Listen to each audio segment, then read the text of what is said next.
Verano de 1947. El oficial Philip Corso está de servicio en la base militar de Fort Riley, Kansas, cuando en una misión de patrulla encuentra algo que cuestiona los fundamentos de la historia. Corso era militar de carrera, un oficial muy respetado en los servicios de inteligencia, con capacidad de decisión en caso de guerra. Pero juró que en un edificio abandonado dentro de un cajón de embalaje se guardaba el cuerpo de un ser de otro planeta. Corso publicaría esta y otras revelaciones en un libro llamado El día después de Roswell, que se convertiría en un bestseller tras su publicación en 1997. 5 coroneles acudieron a una sesión de firma de libros y confirmaron que todo lo que mi padre había escrito era correcto. Corso murió en 1998. Pero los datos que reveló en su libro siguen suscitando polémica. A continuación, trataremos de analizar su carrera militar y sus sorprendentes declaraciones acerca de los ovnis.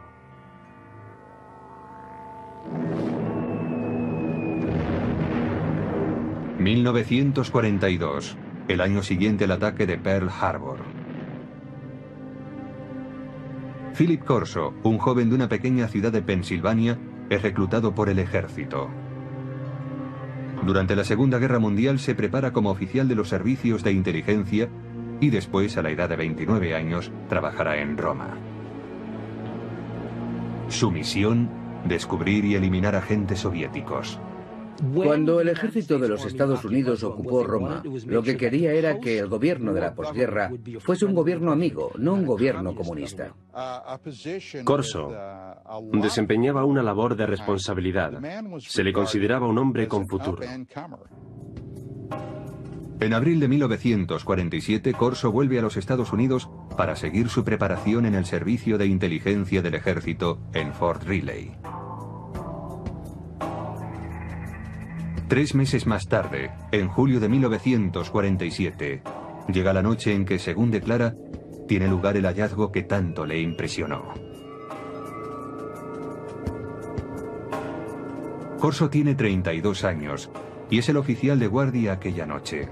La seguridad de la base está bajo su responsabilidad. Esa noche, Fort Riley bulle de actividad. Han llegado a la base de Kansas 5 camiones con los restos del misterioso accidente de una aeronave en Roswell, Nuevo México.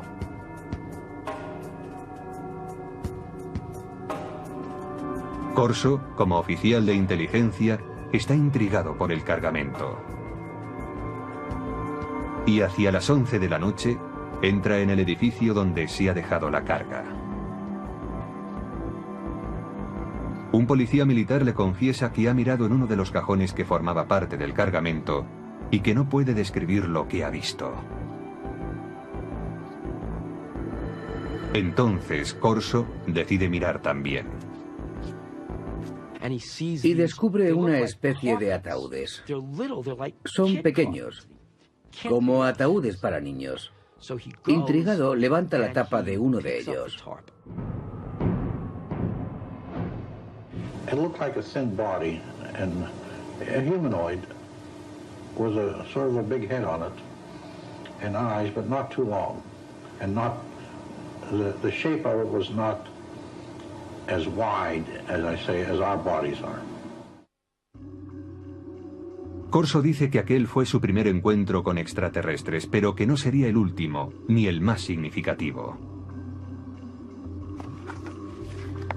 Más tarde, le serían confiados expedientes secretos y objetos de origen extraterrestre. Estos últimos, según él, provocarían una revolución tecnológica. Pero en 1947 acababa de empezar esta historia.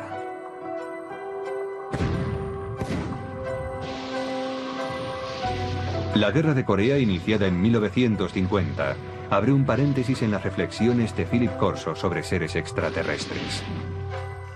Corso entra a formar parte del personal del general Douglas MacArthur como especialista en artillería para las fuerzas de las Naciones Unidas. Tras el armisticio de 1953 se queda en Asia como oficial de inteligencia. Se ocupará de la repatriación de prisioneros estadounidenses y aliados. Llegué a conocer a Philip Corso porque se encargó de la liberación de prisioneros de guerra en el lejano Oriente, a las órdenes de MacArthur, y más tarde fue oficial de proyectos especiales en el Consejo de Seguridad Nacional, trabajando para Eisenhower en la Casa Blanca. Según su expediente militar, Corso es ascendido al rango de teniente coronel en julio de 1953. Según afirmó, fue asesor personal del presidente Dwight Eisenhower, al que informó de la creciente infiltración del KGB en la CIA.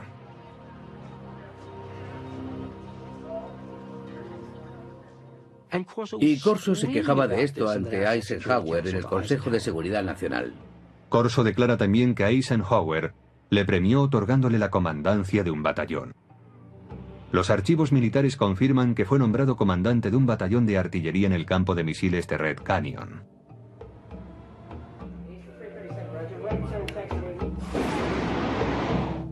En octubre de aquel año, Corso está al mando de un batallón en Alemania Occidental, donde desarrolla nuevas estrategias de tiro para ataques nucleares. Allí demuestra que sabe cumplir órdenes, pero también demuestra que tiene iniciativa. Está al mando de una batería de armas nucleares. Si se hubiese declarado la guerra contra la Unión Soviética en los años 50, cuando Corso estaba en Alemania, él habría tenido autoridad para disparar armas nucleares. Pero cuando vuelve de Alemania, su carrera cambia totalmente de dirección. El brillante oficial de la inteligencia, intrépido cazador de espías enemigos y comandante de artillería con potestad para utilizar armamento nuclear, se convierte ahora en reservista de la Guardia Nacional. En octubre de 1960, Corso está prácticamente retirado. Es asesor a tiempo parcial en una base de la Guardia Nacional en Maryland. Se podría decir que alguien no estaba satisfecho con él. No tuvo la recompensa merecida. Pero algunos creen que Corso está siendo reservado para su cometido más importante y secreto. Hay una mano oculta que dirige su carrera. Es la mano de Arthur Trudeau. Philip Corso tiene un poderoso protector en el teniente general Arthur Trudeau. Graduado en West Point, en la promoción de 1924, Trudeau es considerado un oficial progresista y admirador de la alta tecnología. En la época de la Guerra Fría es el primero en proponer una formación tecnológica para los oficiales de la inteligencia, y en 1958 es nombrado director del área de investigación y desarrollo del ejército. Cuando Trudeau tiene ocasión de nombrar a un adjunto, recurre a Corso, y así se inicia la etapa de este último en el área de investigación y desarrollo. General called me and said, "Don, establish Foreign Technology Division and you're the chief of it. And you got an office down next floor under me." Hasta ese momento de su carrera, la trayectoria de Corso en el ejército es fácilmente verificable examinando los archivos militares. Trabajó en el Pentágono. Allí estaba su despacho, así consta. Y lo hizo para el general Trudeau, que le conocía bien, de eso no hay duda. Pero desde que empezó su labor en el Pentágono, el rastro de su carrera es más difícil de seguir y también es más difícil confirmar sus declaraciones.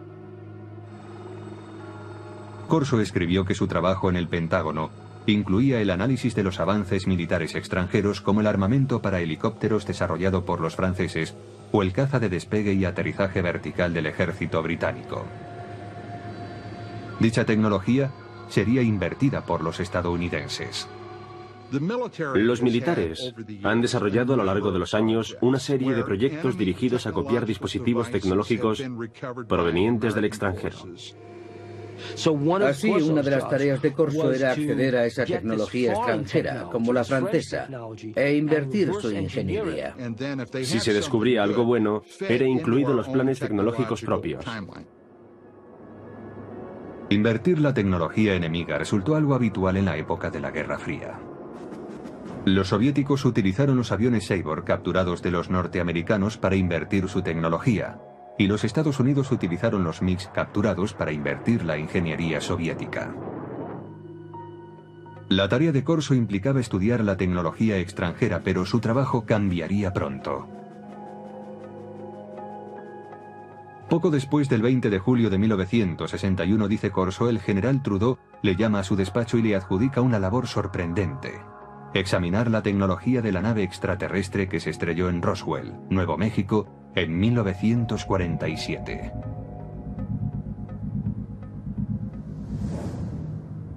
Trudeau envió un archivador al despacho de Corso.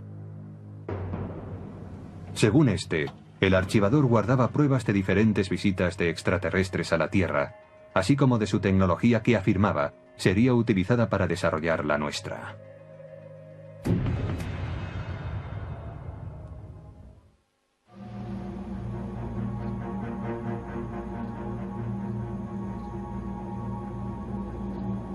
Philip Corso declaró que en 1947 él había visto los cuerpos de los extraterrestres cuyo ovni se había estrellado cerca de Roswell, Nuevo México. La descripción de Corso coincide con la de aquellos que se declararon testigos del accidente. Los alienígenas, según estos testigos, eran 4 pequeños seres humanoides, con manos de 4 dedos, piernas delgadas, una cabeza excesivamente grande y ojos en forma de almendra.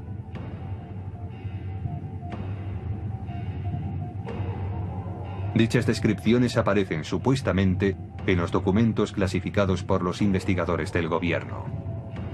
Hasta el día de hoy, dichos documentos no han sido autentificados.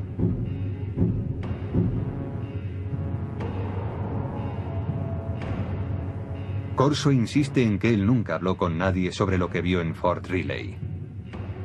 Pero en el verano de 1961, el entonces teniente coronel de 46 años es destinado a un proyecto del Pentágono que le obligará a recordar esa experiencia.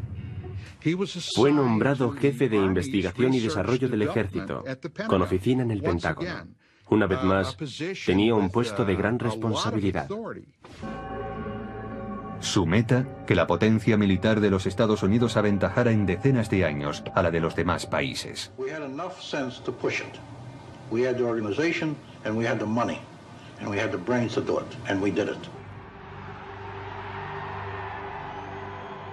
Durante la época de la Guerra Fría, dice Corso, preocupaba mucho al gobierno que los rusos llegasen a tener acceso a los materiales extraterrestres o, lo que era aún peor, que los alienígenas utilizaran su superior tecnología para invadir la Tierra. Según Corso, un armario archivador contiene los extraordinarios utensilios hallados en Roswell.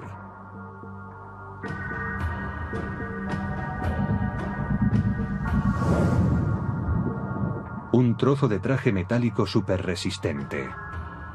Corso afirma que quizás sirviera para proteger a los alienígenas.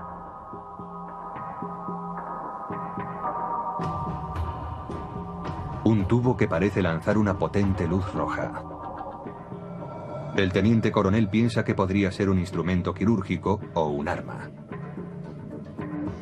Una corona para la cabeza que, según los informes militares, podría haberse usado para transmitir pensamientos o para guiar la nave espacial.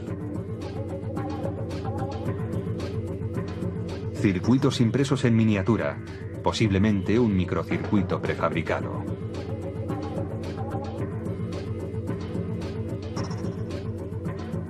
Un cable flexible que podría haber transmitido luz. Y una lente para ver en la oscuridad, supuestamente extraída del ojo de un extraterrestre. Para identificar tan extraños objetos, Corso declara haber estudiado con detalle documentos clasificados del gobierno referentes a la tecnología extraterrestre supuestamente encontrados en Roswell. Según dichos informes, algunos de los más destacados científicos del mundo, hombres como Werner von Braun y J. Robert Oppenheimer, accedieron al lugar del accidente en Roswell. Corso dice que el teniente general Trudeau le autorizó a confeccionar la lista de hombres que incluiría en su equipo. You will put on that team anybody that you want. Engineers, scientists, and even I told the Germans. Told them I'll take a couple of Germans too, in addition to the US scientists. Basándose en la cuidadosa lectura de los informes Roswell, Corso declara haber desarrollado su propia teoría sobre cómo podría funcionar la nave extraterrestre. Lo que decía Corso era que la nave no era un platillo volante. No vino volando, sino que lo hizo saltando en el tiempo. Decía que eso era todo lo que sabía, que había una especie de onda alrededor de la nave, que hacía suponer que se trataba no de una nave espacial, sino de una máquina del tiempo. Y la razón es que para recorrer tan enormes distancias, tenía que abandonar lo que nosotros conocemos en física como un continuum espacio-tiempo, desprenderse de eso y aparecer repentinamente en otro lugar. En las notas personales de Corso hay dibujos que detallan sus conceptos. Corso especula con que la nave extraterrestre fuese manejada mentalmente por un mecanismo encajado en el cráneo del alienígena. Parece que si se gira la corona en torno al cráneo del alienígena, las tomas electromagnéticas se encajarían con determinadas partes de su cerebro. Una vez concluida la investigación, Corso decide que está preparado para ir más allá. Su aplicación. La tecnología extraterrestre que, según él, procede de Roswell, es mostrada a determinadas firmas para su desarrollo. Traten de imaginar qué sucedería si una nave espacial se estrellase contra la Tierra y en ella hubiese un fabuloso dispositivo tecnológico y alguien como Corso entregara ese material a unos laboratorios de investigación diciendo: averiguad cómo funciona esto. El resultado, sostiene Corso, fue el replanteamiento de todos los avances tecnológicos producidos hasta entonces.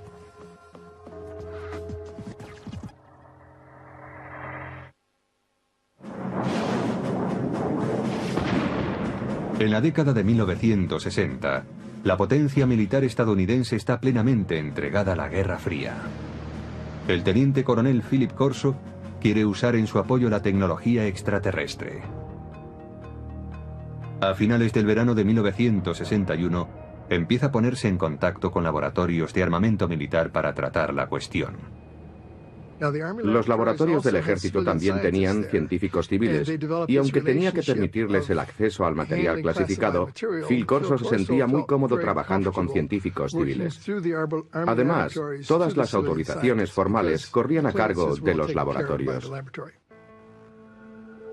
En Estados Unidos existen numerosos laboratorios de alta tecnología donde científicos civiles trabajan en proyectos militares. Los Álamos, sede del proyecto Manhattan, quizás sea el más famoso. Pero en 1961, Fort Belvoir, en Virginia, desarrollaba en secreto un proyecto para conseguir la visión nocturna. Corso declara que este sería el primer laboratorio al que recurriría. Para que aquellos objetos fueran analizados debidamente, no podía llevarlos a un taller de reparación de radio. Debía llevarlos a algún lugar de suficientes garantías. Según Corso, los testigos de Roswell declararon que la nave extraterrestre usaba una tecnología muy avanzada que permitía la visión nocturna. Si alguien entraba en la nave y miraba hacia afuera, veía el exterior tan nítidamente como si fuese de día, aún en plena noche. También hay, según Corso, una lente extraída del ojo de un extraterrestre que tiene la propiedad de aumentar la intensidad de la luz. Nadie sabe relacionar ambas cosas, dice Corso, pero todo el mundo es consciente de su valor potencial. Corso mantiene que a finales del verano de 1961 muestra a los investigadores de Fort Belvoir la lente extraída del ojo del alienígena y, al parecer, otro tipo de tecnología para aumentar la intensidad de la luz, también hallado en la nave. Este es el tipo de tecnología que, aunque parece ser que ya se había empezado a desarrollar durante la Segunda Guerra Mundial, realmente avanzó en progresión geométrica en años posteriores. Ahora bien, ¿puede esto atribuirse a la tecnología hallada en Roswell? Según Corso, sí. Corso dice que no pudo desarrollarse el mecanismo de control mental. Su teoría era que solo podía funcionar con el cerebro de un extraterrestre. Pero este revés no impide el desarrollo de otro dispositivo. Un circuito impreso de sofisticado diseño. We also had a little charred chip. Small thing, maybe 3/8 of an inch square, 2 threads coming out, and a little one in the center with thin wires. These came from Roswell. We didn't know exactly the function of the integrated circuits, but we suspected that these were circuits, electrical circuits. Corso afirma que llevó el objeto a los laboratorios Bell, que habían desarrollado el transistor 14 años antes. Dice que los científicos del laboratorio consiguieron analizar y más tarde reproducir el microchip extraterrestre. ¿Qué pasaría si ocurriese algo así? Sucedería que en un corto espacio de tiempo el mundo se transformaría radicalmente. No hay duda de que a partir del desarrollo de los circuitos integrados a principios de los 60, el mundo se ha transformado. Se han hecho realidad dispositivos electrónicos desde el teléfono celular al ordenador portátil. El microchip de Roswell estaba dañado por el accidente, según dice Corso. Pero tiene en su poder otro objeto de los alienígenas, y este aparentemente funciona a la perfección. Él sabía por los informes que cuando aquel aparato se puso en funcionamiento, causó quemaduras sobre las superficies hacia las que fue enfocado. Los informes militares clasificados, según Corso, especulaban con que el dispositivo hallado en Roswell, aparentemente capaz de abrir agujeros en las paredes, era algún tipo de herramienta de corte, quizás usada en cirugía. En Aeronáutica Hughes, desde finales de los años 50 y hasta principios de los 60, los investigadores trabajaron en lo que serían los primeros de seguimiento y derribo para la aviación militar. Pero los ingenieros tuvieron problemas a la hora de diseñar un dispositivo práctico. Esto fue así, dice Corso, hasta que él les mostró la extraña herramienta de origen alienígena. El proceso se aceleró después de los años 60 y 61, porque se inventaron nuevos métodos de fabricación de dispositivos láser. A medida que avanzaba la ciencia, avanzaba también la ingeniería. Según los informes, el archivador citado por Corso contiene otro tesoro encontrado en Roswell. And they emitted different color lights. And those were sent to Bell Laboratories.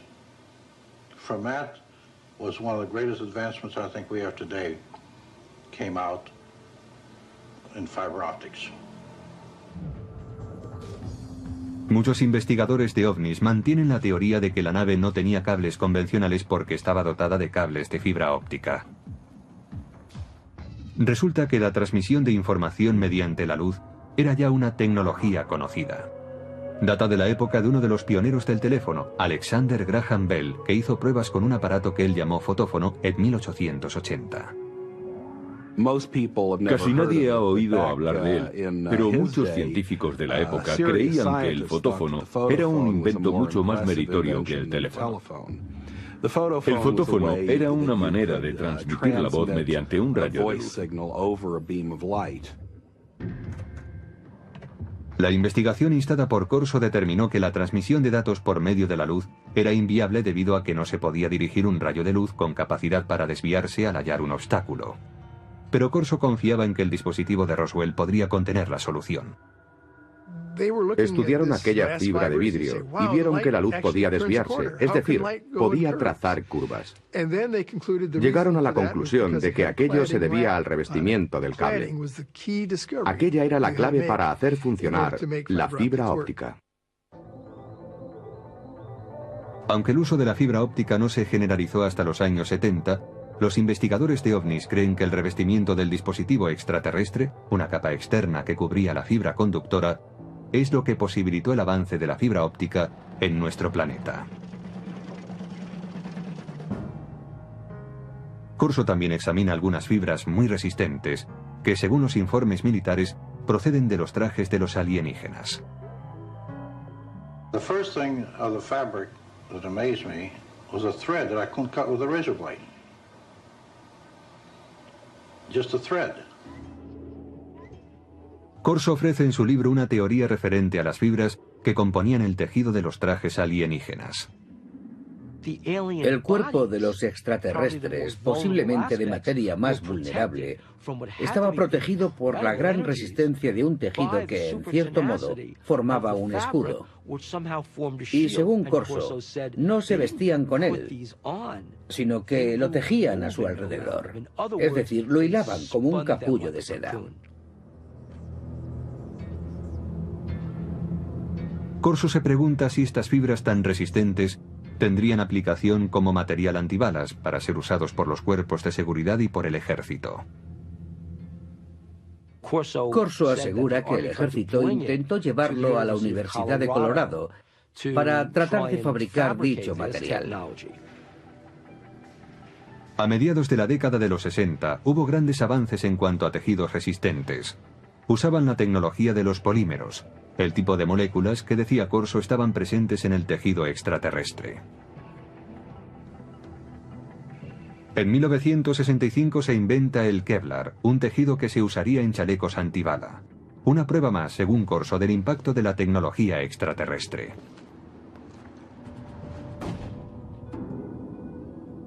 Nadie niega que el periodo en que el teniente coronel trabajó en el Pentágono coincide con un periodo de gran desarrollo tecnológico en los Estados Unidos.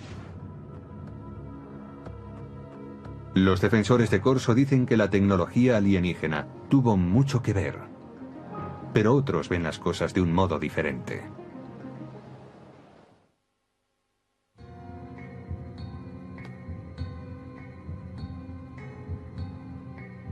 En su libro El día después de Roswell, el teniente coronel Philip Corso declara haber introducido la tecnología extraterrestre hallada tras el incidente de Nuevo México en la agenda de los militares estadounidenses. Pero otros afirman que los avances científicos de los años 60 no fueron obra de un héroe, ni se debieron a la ayuda extraterrestre. Resulta simpático pensar en un héroe que nos conduce a un mundo de avanzadas tecnologías adquiridas de platillos volantes. Pero después de trabajar en numerosos programas de investigación y desarrollo, puedo asegurar que no es esa la forma en la que avanza la tecnología. Por ejemplo, en un programa aeronáutico de propulsión nuclear, empleamos 3.500 personas, 1.100 de ellas eran ingenieros y científicos. Gastamos $100 millones al año. Esa es la clase de trabajo que se hace para desarrollar una nueva tecnología. Dice Corso que el uso del láser pasó de la teoría a la práctica después de que los científicos examinaran el objeto encontrado entre los restos del accidente de Roswell. Pero para los historiadores, eso es ciencia ficción. El láser es un buen ejemplo para aclarar que un invento no surge de la noche a la mañana. No se produce porque a un científico le llegue la inspiración, baje a su taller del sótano y 15 minutos después obtenga un rayo láser. En realidad, el estudio del láser empezó en 1951, cuando un físico de la Universidad de Columbia estaba dando un paseo por Washington. Aquel físico era Charles Townes.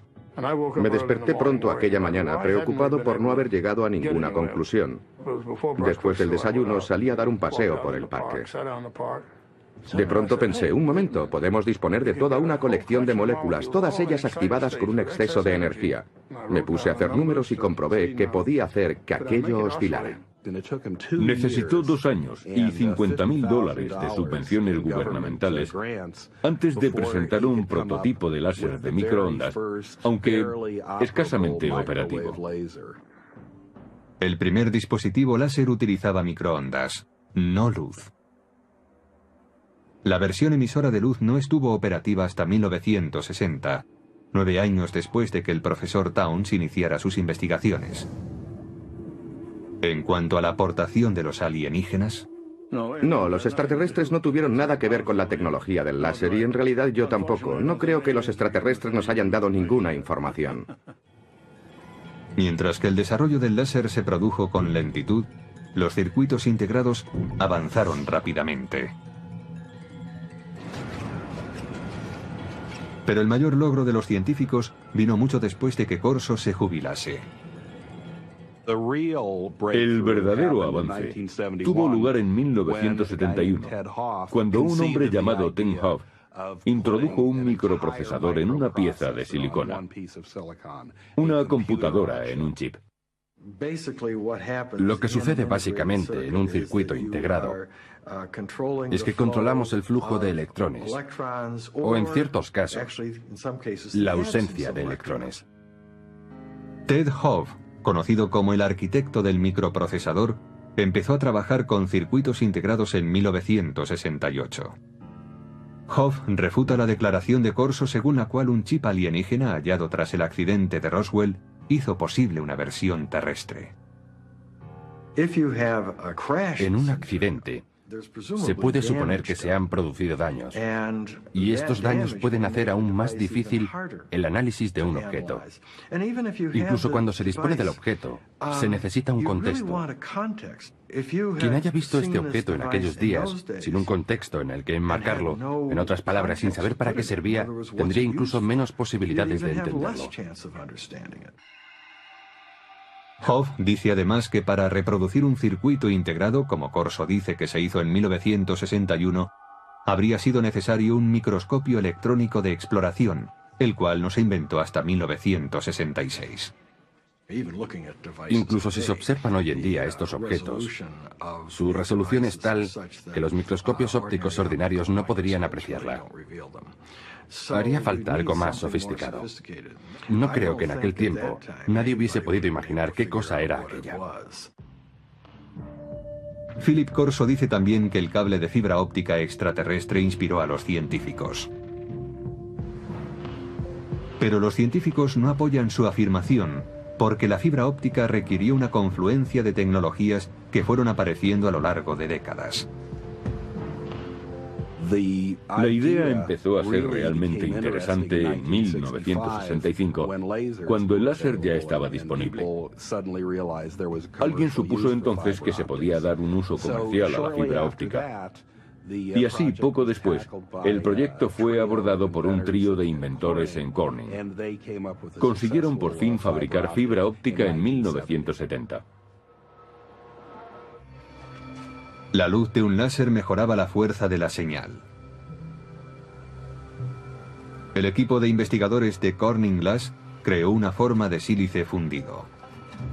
Este purísimo material de vidrio era capaz de transportar 65.000 veces más información que el hilo de cobre. La fibra óptica ya era algo interesante desde el punto de vista comercial, 10 años después de que Corso proclamara haber acelerado la tecnología. Ese fue el verdadero logro de Don Deck, Peter Schultz y Bob Maurer. Encontrar esa forma tan innovadora de fabricar vidrio. Corso declaró también que su secreto había inspirado un salto cuántico en la tecnología de la imagen. Pero los expertos afirman que la tecnología para convertir la noche en día también llevaba décadas desarrollándose. El proceso fue evolucionando paulatinamente. Había empezado allá por 1940, cuando se suministraron a los ejércitos aliados, en la Guerra del Pacífico, pantallas de radar con intensificación de imagen. El primer dispositivo de visión nocturna empleaba la formación de imágenes térmicas. Desarrollado por los alemanes durante la Segunda Guerra Mundial, convertía energía calorífica en un espectro visible usando una luz infrarroja y un receptor. Más tarde, a principios de los 60, William Spicer, un investigador del Departamento de Defensa, creó un mecanismo para la intensificación de la imagen. Los científicos de Fort Belvoir se basaron en sus trabajos. La intensificación de imagen no requiere luz adicional. Funciona como un receptor de radio para ondas lumínicas, amplificando la luz existente. Los intensificadores de imagen actuales son lo bastante pequeños para poderse llevar como gafas y son capaces de amplificar la luz, multiplicándola por 35.000. Los científicos argumentan que si Corso tenía realmente un intensificador de imagen extraterrestre, mostrárselo a los investigadores en 1960 habría ayudado poco al progreso de esa tecnología. La ingeniería necesaria progresaba a un ritmo muy lento. Lograr la visión nocturna fue, en gran medida, el resultado de un trabajo de ingeniería realmente brillante.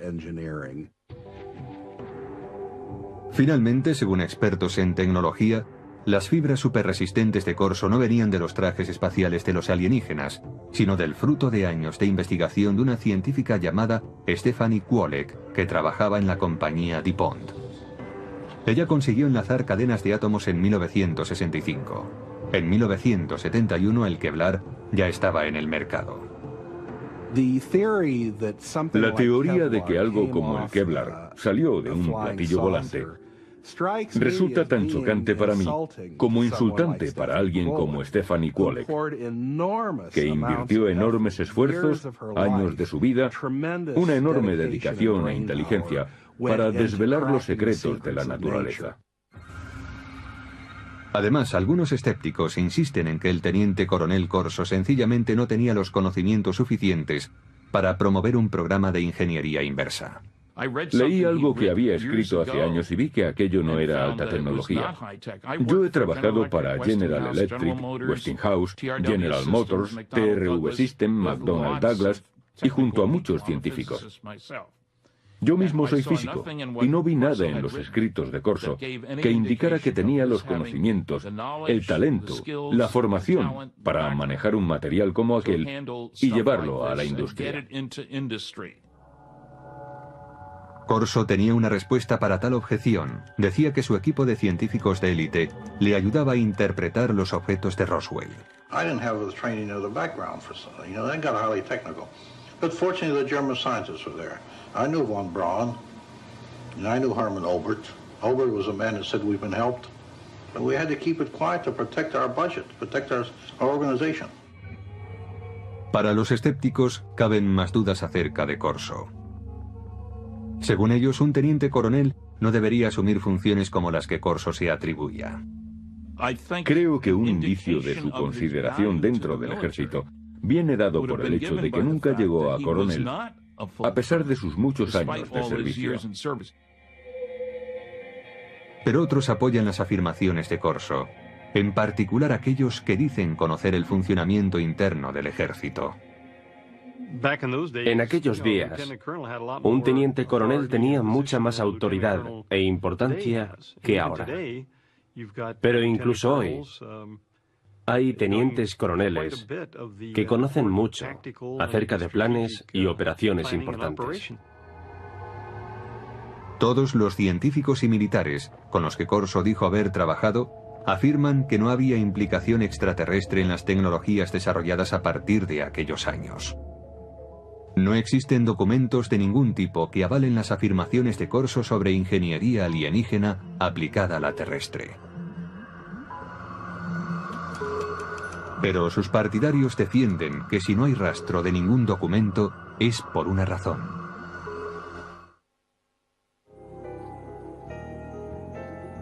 Quienes creen que una nave extraterrestre se estrelló cerca de Roswell coinciden en una cosa: el gobierno ocultó sistemáticamente la verdad. El gobierno de los Estados Unidos y otros gobiernos del mundo han ocultado pruebas para dar este asunto por concluido, pretendiendo así acabar con el misterio. Philip Corso alega que él también debía mantener en secreto su programa de ingeniería inversa. We couldn't discuss it. We made a decision. It cannot be discussed outside of us. We're doing good. We have the authority, we have the money for our R&D projects. Well, that's fine. Let's keep it that way. Let's not get mixed up in the murky area of whether they exist or not. En cuanto a la contribución de Corso a los avances de la ciencia, los escépticos dicen que la tecnología que él declara haber impulsado por aquella época ya estaba a punto de aparecer. Como prueba, aluden a la famosa corona de control mental, una tecnología extraterrestre que Corso reconoció que no pudo ser desarrollada. Hoy está en camino de convertirse en realidad sin su ayuda. Desde los años 70, los científicos han estado experimentando con las ondas cerebrales salidas del electroencefalógrafo para suministrar información y alterar el comportamiento. En la actualidad es posible usar juegos como este que informan a través de un electroencefalógrafo para aprender a controlar los estados del cerebro. Pero la tecnología del control mental ha avanzado más aún.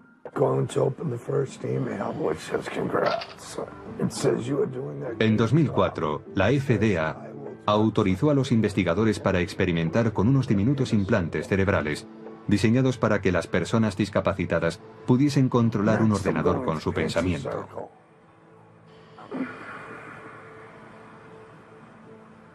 Los investigadores de ovnis dicen que los supuestos ocultamientos del gobierno pueden oscurecer para siempre los hechos de Roswell.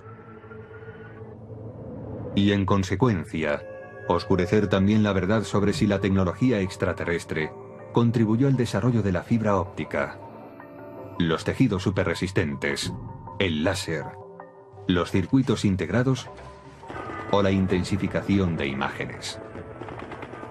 Hay gente que cree que los extraterrestres intervinieron, por ejemplo, en el 3500 a.C. en Egipto, para ayudar a los egipcios a construir pirámides. Pero los egipcios del año 3500 a.C.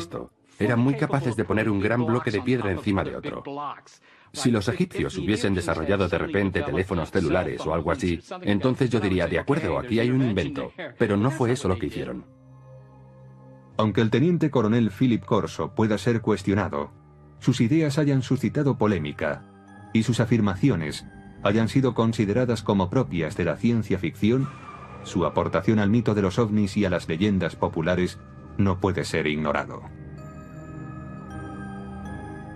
Los militares, el Pentágono, el gobierno de los Estados Unidos no dan ese tipo de autoridad a un incompetente. Este hombre estaba bien considerado y era muy respetado. At my age, what do I have to lose? I have to let my grandchildren and my children know this, because how long will I be around yet?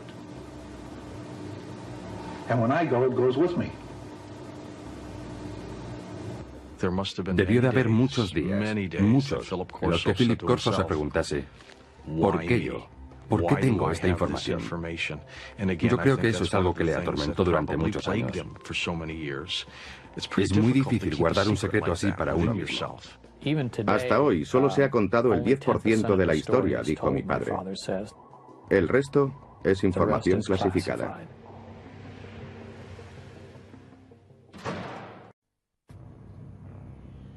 Julio de 1947, Roswell, Nuevo México. Muchos creen que los restos encontrados en el desierto cerca de esta pequeña ciudad pertenecen a un ovni. La pregunta es, ¿existen los ovnis? La respuesta es sí. Aún perdura la controversia sobre lo que aconteció allí aquella noche. Un exoficial de inteligencia del ejército de los Estados Unidos ha contribuido a la polémica. Según él, los ovnis no solo existen, sino que el ejército estadounidense ha copiado tecnología avanzada de ellos. Él lo sabe, afirma, porque ha tenido en sus manos muestras de esa tecnología y ha visto los cuerpos de los alienígenas encontrados en Roswell. The humanoid type body came from the Roswell area where there was a crash in 1947. ¿Por qué debemos creerlo? ¿Por su rango? ¿Por los años de servicio al país y por su reputación? Pues era considerado uno de los militares más brillantes en su especialidad. ¿Quién es este individuo? ¿Qué dijo en el pasado? ¿Cuáles de sus predicciones se han cumplido? Según las palabras del teniente coronel Philip Corso, él era el responsable de que la tecnología extraterrestre llegara a los laboratorios militares y a los científicos civiles, quienes se valieron de ella para fabricar dispositivos láser, fibra óptica, circuitos integrados, gafas de visión nocturna y chalecos antibalas. Estudiamos platillos volantes que se han estrellado o que han sido derribados y tratamos de averiguar cómo funcionan. Muchos niegan que la tecnología extraterrestre haya sido el motor de la industria militar. Es una forma peculiar de confiar en la ingenuidad humana. Supe que Philip Corso no decía la verdad gracias a una serie de cosas. ¿Será la historia de Philip Corso fruto de su fantasía y su ambición? ¿O la confirmación de que en Roswell se estrelló un ovni en 1947? ¿Se inició realmente gracias a ese hecho un programa militar secreto que incorporaba la tecnología extraterrestre a la industria armamentística?